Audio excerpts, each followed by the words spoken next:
Assalamualaikum warahmatullahi wabarakatuh. Kembali lagi di channel Radio Horor. Untuk kisah kali ini ada sebuah cerita yang ditulis oleh akun Twitter yang bernama @nufailsadat. Dan untuk kisah yang akan saya bawakan kali ini, yaitu kisah yang berjudul Setan Rai Rotok atau Setan Muka Rata. Sebelum kita masuk ke cerita ini, tekan dulu tombol like video ini dan juga tekan tombol subscribe channel ini dan nyalakan juga lonceng notifikasinya agar teman-teman tidak ketinggalan cerita-cerita baru dari channel ini. Bagi teman-teman yang ingin baca langsung cerita ini, follow juga akun penulis yang nanti linknya akan saya sertakan di kolom deskripsi. Dan seperti apa untuk kisah kali ini? Langsung saja kita simak berikut ini.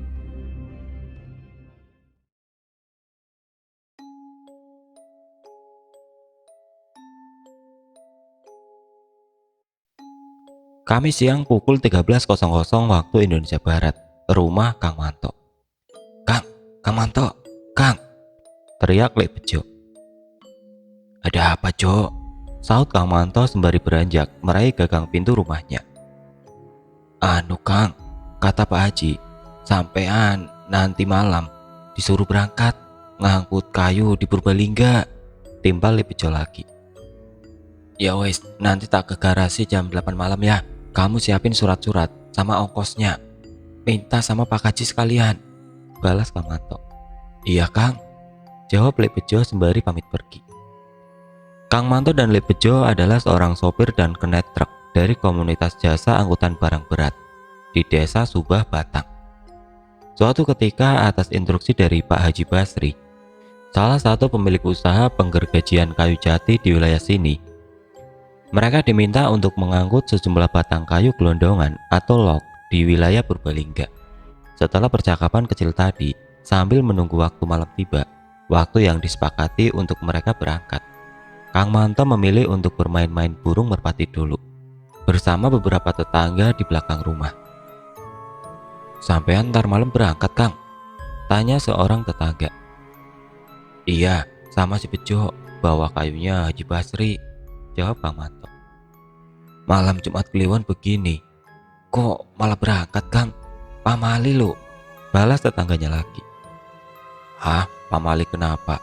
Rezeki, sayang kalau ditolak, kata Kang Manto.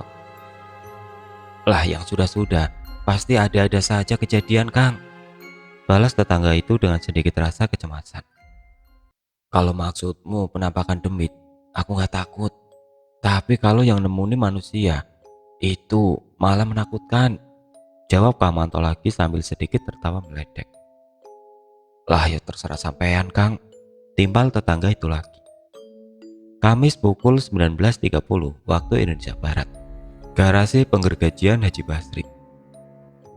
Selangkah demi selangkah kaki Kang Manto berjalan menuju sebuah garasi truk, di mana biasa Kang Manto memarkirkan truknya. Lokasinya berada tepat di pinggir desa, tempat Kang Manto tinggal.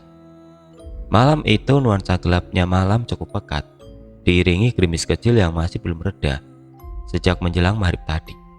Dengan kondisi luas garasi yang masih berupa sebidang tanah, berhias batu-batu sebesar kepalan tangan orang dewasa, dan hanya memiliki atap di bagian ujung, di mana truk diparkirkan saja, membuat jalanan di area garasi menjadi becek dan menjengkelkan saat dilewati. Adapun di sebelah bagian pojok dekat parkiran truk, terdapat bangunan tua tempat para pekerja beraktivitas memotong kayu gelondongan dengan mesin-mesin gergaji besar tertata di sana. Sisa-sisa potongan kayu yang berserakan cukup mengganggu pikiran Kang Manto. Ditambah lagi lampu-lampu yang terpasang hanya di bagian-bagian tertentu saja. Lampu bohlam kecil berwarna kuning yang menyala temaram, sesekali berkedap-kedip berkat tiupan angin malam serta gerimis yang masih betah menyapa. Hati semak, gumam Kang Manto dalam hati. Hawa dingin semakin menyeruak menerpa kulit tubuh Kang Manto. Bayangan tari-tarian dahan dan daun dari pohon jati yang tumbuh di hutan belakang garasi tidak pelak cukup menciutkan nyali Kang Manto, yang ketika tiba di sana masih sendiri saja. Sembari menunggu kedatangan Lek Bejo, Kang Manto duduk di teras depan kantor kecil di lokasi itu. Bangunan dengan warna tembok yang sudah kusam dan termakan usia, dihiasi serak-serakan daun-daun kering di halamannya, tempat di mana para pengusaha kayu bisa bertransaksi. Kret! Papan pintu berbahan kayu dari bilik WC kecil yang rapuh di sebelah kanan luar kantor tiba-tiba bersuara, seolah baru saja ada yang membukanya. Jo, Bejo, kamu di dalam tak? Seru Kang Manto seketika, namun tidak ada jawaban sama sekali. Hanya terdengar lirih saut menyaut suara tetes air keran yang jatuh ke sebuah ember di bawahnya. Dengan rasa penasaran yang menguat, Kang Manto bangkit berjalan mendekati bilik WC tua itu. Memasuki lorong kecil bangunan, didorongnya pelan pintu yang sudah terbuka sedikit. Dari celah yang terbuka, tampak sebuah bayangan seperti seseorang dengan posisi duduk jongkok layaknya orang yang sedang menunaikan hajatnya. Saat itulah Kang Manto yakin betul bahwa sosok yang ada di dalam WC adalah Lek Bejo. Maka muncullah niat untuk berbuat usil dari Kang Manto. Sambil tertawa cekikikan, Kang Manto meraih saklar lampu yang menyala remang di dalam bilik WC itu. Dan glep, lampu di dalam WC mati. Seketika tempat sekitar WC pun menjadi gelap gulita. Kang Manto terus saja tertawa kecil di lorong itu. Maksud hati ingin mengerjai Lek Bejo yang sedang berada di dalam, berniat menakut-nakutinya karena sepengetahuan Kang Manto, Lek Bejo ini adalah orang yang terbilang cukup penakut di lingkungan kerjanya. Jadi, pasti berhasillah keusilanku, pikir Kang Manto. Sepi, sunyi, hanya suara-suara hembusan angin malam saja yang terdengar pelan. Tidak ada teriakan-teriakan ataupun jerit ketakutan Lek Bejo dari dalam WC. Seperti yang Kang Manto harapkan, benar-benar hening saja. Nah lo Bejo, kamu sekarang gak takut tak? Dengan masih tertawa cekikikan, Kang Manto mendekat lagi ke lorong depan pintu WC itu. Suasana masih hening, sepi. Kalimat tanya yang Kang Manto ucapkan hanya dibalas oleh rentetan lirih suara binatang-binatang kecil saja. Heran dan penasaran, Kang Manto pelan-pelan membuka pintu bilik WC dan menyalakan kembali lampu di dalamnya. Stek, dan dek, dek, dek, dek. Degup jantung Kang Manto seketika terpacu. Tidak ada siapa-siapa di dalam WC. Jadi, bayangan siapa yang tadi nampak ada di dalamnya. Rasa takut mulai merebak. Bulu-bulu tengkuk pun berdiri kemudian. Bergidik rasanya mendapati WC itu benar-benar kosong pada kenyataannya. Kang Manto masih berdiri kaku dengan kebingungannya. Tiba-tiba terdengar suara dari belakang telinga Kang Manto. Sampean cari siapa, Kang? Wah, brengsek. Kang Manto terhentak mengumpat, berbarengan dengan rasa kaget dan ketakutan yang berlebih. Ih, rintih ketakutan tertutur dari mulutnya. Dengan jantung yang masih berdebar-debar, secara perlahan ia menoleh ke arah suara itu terdengar. Dari suaranya, seperti Kang Manto cukup mengenal suara siapa itu. Sampean cariin siapa? Kok berdiri di depan WC? Terdengar kembali suara yang sama seperti tadi. Alhamdulillah, seru Kang Manto dengan perasaan lega. Rupanya, sosok yang baru saja bicara di belakangnya adalah benar Lek Bejo. Wah, lamblok, gemblok. Ngagetin aku saja kamu. Brengsek kok. Deg-degan pol aku, Jo. Seru Kang Manto. Loh. Lah sampai nyari siapa di sini ini? Balas Lek Bejo dengan heran. Itu loh, tadi niatku mau ngerjain kamu. Tak pikir kamu di dalam WC. Tiba-tiba kok malah di belakangku. Blok tenan kok. Timbal Kang Manto sembari mengelus-ngelus dada berusaha menenangkan diri. Lah ini aku di sini, Kang. Balas Lek Bejo lagi. Nah makanya itu, kok bisa? Tiba-tiba kamu ada di belakangku. Balas Kang Manto lagi. Dan sebelum Lek Bejo sempat menjawab, dek, seketika Kang Manto terdiam lagi. Raut kecemasan dan ketakutan tiba-tiba tampak lebih lekat lagi pada wajahnya. Pikirannya mulai kacau. Perlahan ia menoleh pada ruang WC dengan pintu yang masih terbuka tadi. Kosong, benar-benar kosong. Tidak ada siapa-siapa. Ia bergumam dengan resah. Hawa sekitar masih terasa dingin berkat gerimis yang belum juga reda sejak tadi. Namun keringat Kang Manto malah mulai bercucuran. Perlahan ia mulai menelan-nelan ludahnya berkali-kali. Glek, glek. Ia menoleh menatap kembali Lek Bejo yang masih berdiri di depannya. Sama. Sepertinya raut muka Lek Bejo juga tampak kebingungan. Sekali lagi, Kang Manto berusaha meyakinkan dirinya sendiri. Menoleh lagi ia ke arah ruang WC kosong itu. Iya kok, aku benar-benar yakin mau ada orang di dalam WC.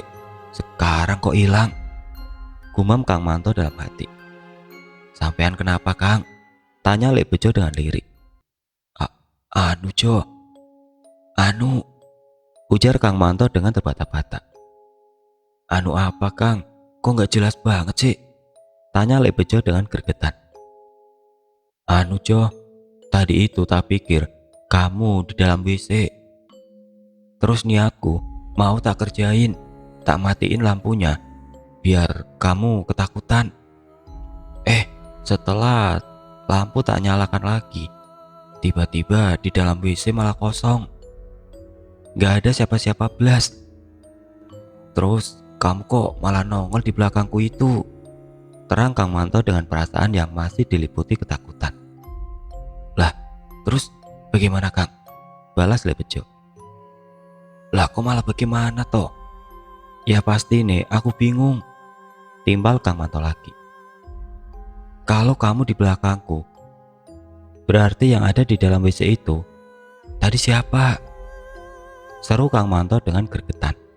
Perasaan gelisah dan takut makin mencengkram Kang Manto, dan Lek Bejo pun menimpalinya dengan dingin. Oh, itu tadi aku, Kang, yang di dalam WC.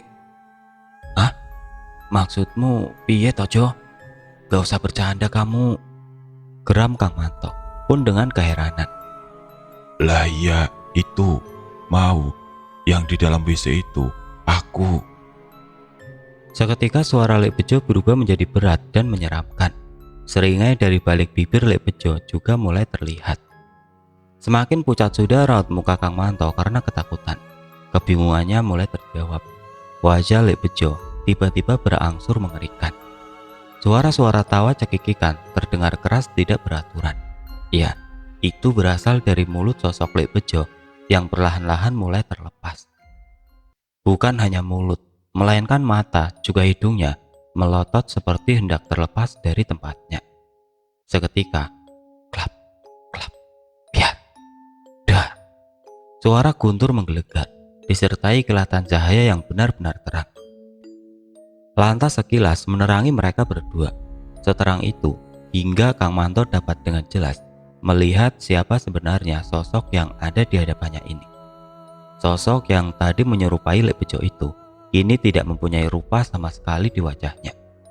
Polos, tidak ada wajah. Mata, hidung dan mulutnya sudah menghilang.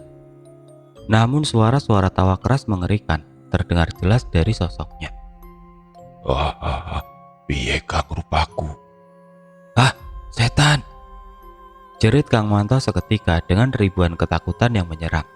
Dan dengan kalap, ia berlari kencang menjauh dari sosok itu. Tolong! Tolong! Ono setan! Tolong! Teriak-teriaklah ia minta tolong sembari berlari menuju gerbang garasi penggerajan yang cukup dekat di hadapannya. Kacau, tidak terarah, tidak beraturan, tangannya belingsatan mencoba meraih gagang pintu gerbang yang tiba-tiba terasa sukar diraih dan juga susah dibuka. Didorong sekuat tenaga pun tetap saja, pintu gerbang tidak bisa dibuka. Karena ketakutannya, untuk sekedar membuka gerbang saja menjadi terasa lebih berat, seperti macet engsel pintunya. Dari kejauhan, tepatnya di samping kantor, masih cukup jelas terdengar suara tawa puas dari setan Rai Roto itu. Saking takutnya yang luar biasa, Kang Manto sedikit pun tidak berani melihat ke arah suara itu. Hanya terus berusaha membuka gerbang garasi dengan menggedor-gedor pintunya, sembari masih berteriak-teriak minta tolong. Tolong, tolong, ono setan. Sekitar 7 menit berselang, tiba-tiba pintu gerbang terbuka dan muncullah sosok Pak Haji Basri, si pemilik tempat itu. Dengan sigap ia mencoba menolong Kang Manto yang sudah terukulai lemas ketakutan bersandar di sebelah dalam pintu gerbang. "Ya Allah, Man, kamu kenapa, Man? Kok nyampe lemas begini?" tanya Pak Haji Basri penuh keheranan. Kang Manto hanya terdiam saja dengan kondisi yang masih bergidik, menggigil ketakutan yang masih begitu kentara pada raut wajahnya. Perlu keringat bercucuran sekalipun hawa dingin juga tetap terasa. Bajunya begitu kotor belepotan dengan bercak lumpur. Karena saat berlari tadi, Kang Manto kerap kali terjatuh saking kalapnya. Kang Manto terengah-engah, bersandar lemas di daun pintu gerbang. Haji Basri yang berada tepat di depannya pun mulai bertanya ihwal kejadian yang menimpa Kang Manto. "Kamu kenapa, Man? Kok bisa sampai kayak gini rupamu?" tanyanya sembari berusaha menenangkan Kang Manto. Itu, Pak Haji, itu." Dengan nafas yang tersegal-segal, Kang Manto berusaha menjelaskan. Namun karena rasa takutnya masih terlalu kuat, ia tidak bisa lancar menjelaskan kejadiannya. Apa, Man? Yang jelas kamu," ujar Pak Haji dengan perasaan yang ikut kebingungan melihat kondisi Kang Manto. Itu aku lihat setan, Pak Haji. Ada setan di situ." Dengan terbata-bata Kang Manto berusaha menjelaskan. "Setan opo, Man? Gak usah nakut-nakuti kamu," balas Pak Haji dengan kesal. "Bener, Pak Haji, bener. Saya gak bohong, ada setan. Setan Rai Roto, Pak Haji," balas Kang Manto lagi. "Setan Rai Roto ku piye?" timpal Pak Haji lagi. "Ya begitu, Pak Haji. Rupanya rata, polos, gak ada apa-apanya blas," sambil menunjuk-nunjuk tempat di mana Kang Manto diganggu setan tadi. "Maksudmu rupanya gak ada matanya? Hidungnya, mulutnya?" tanya Pak Haji berusaha memahami maksud Kang Manto. "Iya bener, Pak Haji, bener. Rupanya polos blas," jawab Kang Manto terengah-engah berusaha terus menjelaskan. "Oh, maksudmu itu kayak mukaku ini?"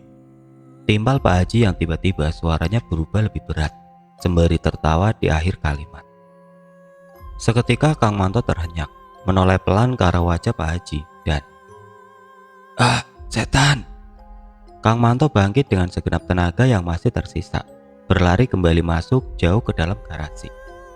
Dengan sempoyongan ia terus berlari, kemudian terjatuh, bangun, lari, terjatuh lagi, bangun lagi, dan terjatuh lagi. Begitu terus. Dengan mulutnya yang masih terus merintih meminta pertolongan. Hanya saja, tidak ada satupun orang yang ada di lokasi itu. Suara tawa keras setan itu masih terus menggema dan mengintimidasi Kang Manto.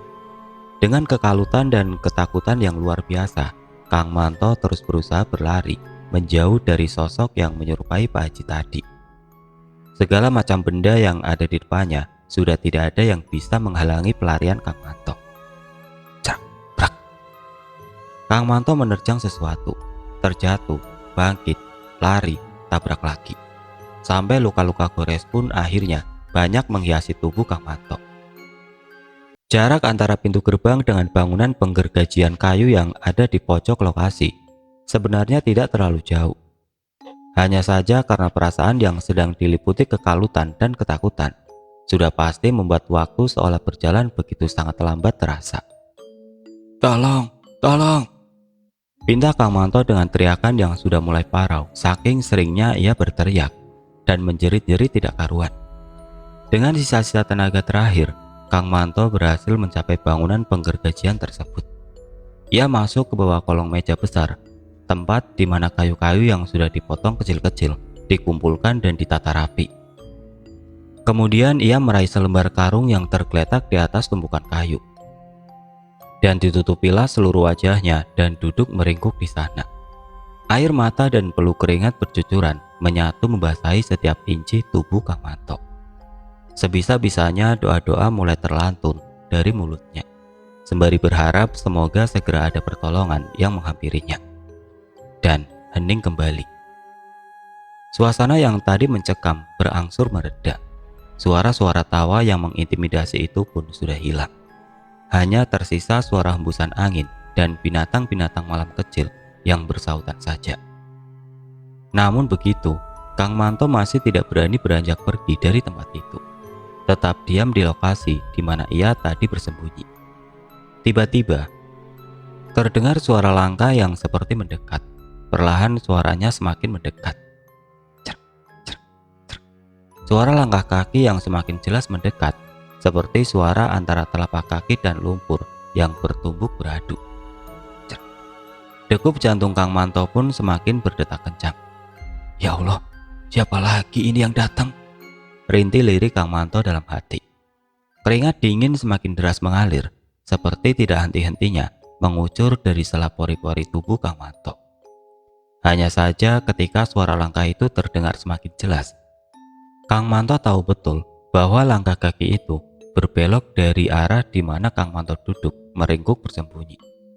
Dalam perkiraannya, sepertinya langkah itu merubah arah menuju tempat gergaji mesin berada.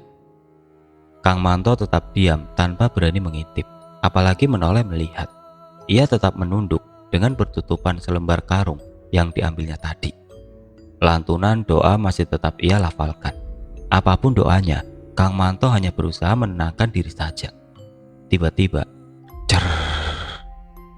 Suara deru gergaji mesin yang besar terdengar keras. Tanda mesin baru saja dinyalakan. Namun anehnya, saklar listrik di mana jalur yang menuju mesin itu tidak menyala. Bahkan mesin diesel yang juga bertautan dengan gergaji mesin itu masih dalam kondisi mati. Bagaimana bisa gergaji mesinnya beroperasi?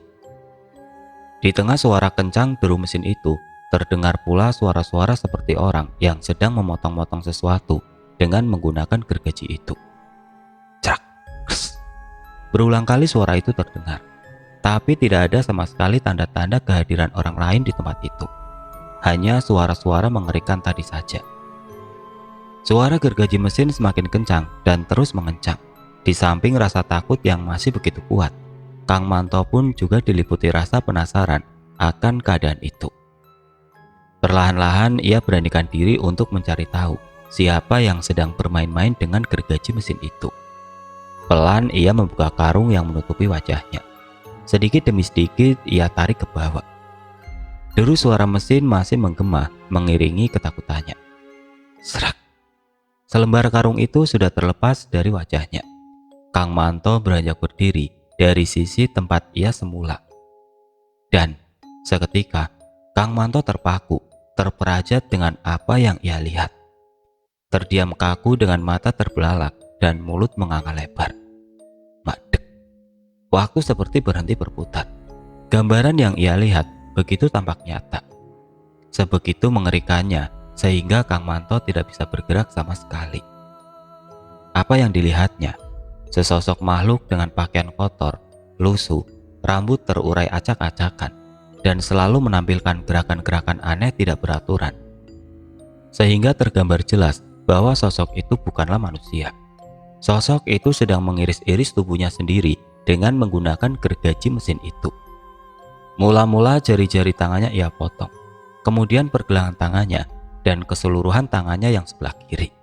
Kemudian kaki kirinya pula. Cipratan-cipratan darah menyembur ke penjuru arah. Ceprat, ceprat, ceprat.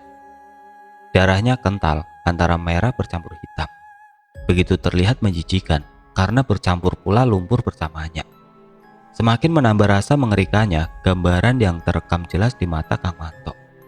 Sampai ke bagian yang akhirnya membuat Kang Manto berteriak dan menjerit histeris. Dengan suara tawa yang menggetarkan jiwa, makhluk itu meletakkan kepalanya sendiri di atas meja gergaji mesin itu. Dan kemudian, cers, kepalanya terpenggal, terputus, dan jatuh menggelinding tepat di hadapan Kang Manto yang masih berdiri terdiam kaku menatapnya. Pikiran Kang Manto pun kacau, kalap, karena ketakutan yang benar-benar sudah memuncak. Bertambah lagilah kengeriannya tatkala Kang Manto mendapati potongan kepala itu tersenyum menyeringai dan kemudian akhirnya tertawa keras di hadapannya. Blah! Seketika kilat menyambar menerangi gelapnya malam dan gambaran keadaan di hadapan Kang Manto pun semakin jelas tergambar kengeriannya. Tolong! Teriakan terakhir yang sebisanya Kang Manto lontarkan. Entah apalagi yang bisa dirasakan. Sepertinya malam ini adalah malam terlama yang ia rasakan. Kang Manto membalikkan badan untuk berlari sekuat tenaga yang tersisa agar segera bisa keluar dari tempat itu. Dan tentunya juga masih terus diiringi seruan tawa mengerikan dari makhluk itu. Kang Manto berlari terseok-seok keluar dari bangunan penggergajian itu. Sampai sekira sejauh 30 meteran, Kang Manto menabrak sesosok tubuh yang mendadak tepat berada di hadapannya. Buk! Keduanya bertabrakan cukup keras, sehingga keduanya pun sama-sama terpental jauh. Saking kerasnya benturan, Kang Manto terguling sejauh 10 meteran. Berguling-guling sehingga kepalanya menghantam batu kecil seukuran kepalan tangan orang dewasa, yang akhirnya mengakhiri penderitaan Kang Manto malam itu. Ya, Kang Manto pingsan. Atas tegur sapa kepalanya dengan sebongkah batu di lokasi itu. Dengan hasil akhir 1-0 untuk tabrakannya Lik Bejo dan Kang Manto. Jumat pagi pukul 08.40 waktu Indonesia Barat, rumah Pak Haji Basri. Sebelum akhirnya Kang Manto bercerita atas apa yang dialaminya semalam, untuk diketahui bahwa yang bertabrakan dengan Kang Manto pada malam itu adalah benar Lik Bejo yang baru sampai di tempat kejadian. Kemudian ia berusaha membangunkan Kang Manto yang terkulai pingsan di tengah-tengah lahan garasi dan penggerejan itu. Karena tidak membuahkan hasil, akhirnya Lik Bejo menggendong tubuh Kang Manto untuk dibawa ke rumah Pak Haji yang letaknya cukup dekat dengan lokasi garasi itu sendiri. Berbagai cara dilakukan untuk membangunkan Kang Manto. Namun semuanya nihil. Kang Manto tetap damai dengan kepingsanannya. Walhasil, malam itu mereka tidak jadi berangkat menuju Purbalingga sesuai dengan apa yang diperintahkan Pak Haji Basri. Mereka berdua berakhir menginap di kediaman Pak Haji sampai pagi menjelang, dan Kang Manto terbangun dengan sendirinya. Sehingga kemudian ia bisa menceritakan apa gerangan yang menimpa Kang Manto semalam. Sekedar informasi, Kang Manto adalah almarhum ayah dari penulis, dan Lik Bejo adalah tetangga dan juga partner kerja ayah dari sang penulis kala itu.